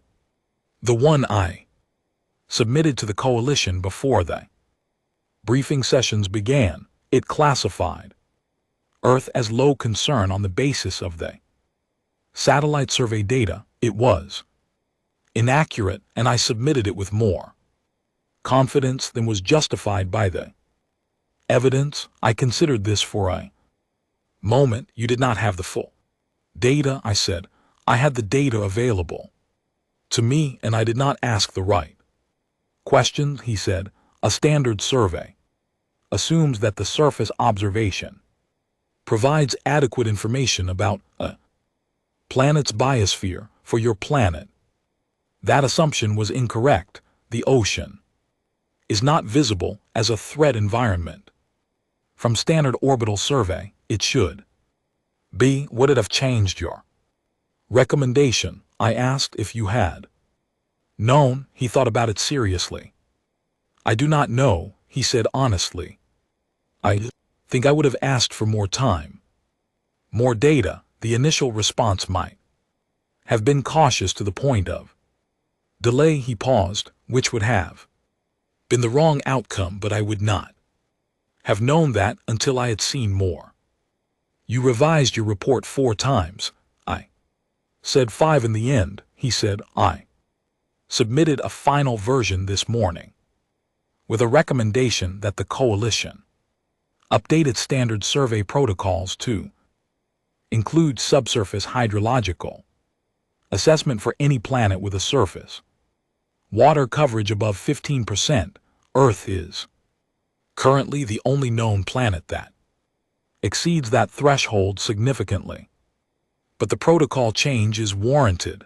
I looked at him. He was standing very straight in the way that people stand when they are a little embarrassed but determined not to show it. Thank you, I said. That matters. It is the correct thing to do, he said simply. Then he looked at his slate. I have also included in the final report section on what I am calling the adaptive underestimation problem. It refers to the tendency to assess environments based on their visible surface characteristics rather than their complete systemic behavior. Your ocean is a clear example. From orbit, it appears as a stable reflective surface. its actual nature, the depth, the pressure gradients, the biodiversity, the weather-generating capacity, the tidal mechanics, is not visible from that vantage point. He looked up. Ocean hides most of what it is. Yes, I said, it always has. Humans understand this, he said. We learned it slowly, I said, and not without cost. He nodded, and something in his posture shifted. Very slightly, the professional formality softening just a fraction. I look forward to seeing it, he said, in person from the surface. It is different from up here, I said. Everything about it is different when you are standing at the edge. He left, and I sat for a moment thinking about that. Everything about it is different when you are standing at the edge. That was true, and it was also the entire reason I had spent my career doing what I did rather than studying the ocean from a distance through instruments and data. The data was essential, but the data was not the ocean. The ocean was the ocean, and the only way to know it was to be in it. That evening I went back to my quarters and sat by the window that looked down at Earth.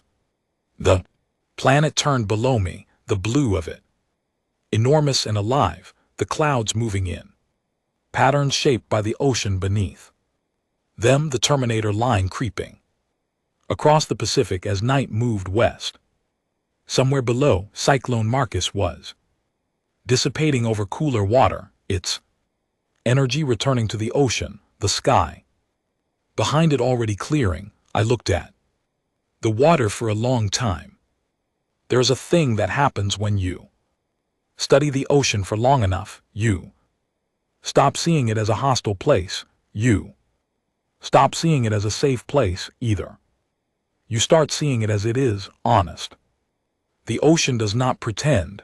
It does not moderate itself for your convenience. It is exactly what it is all the time, without apology, and if you respect that and pay attention, it will teach you everything that matters.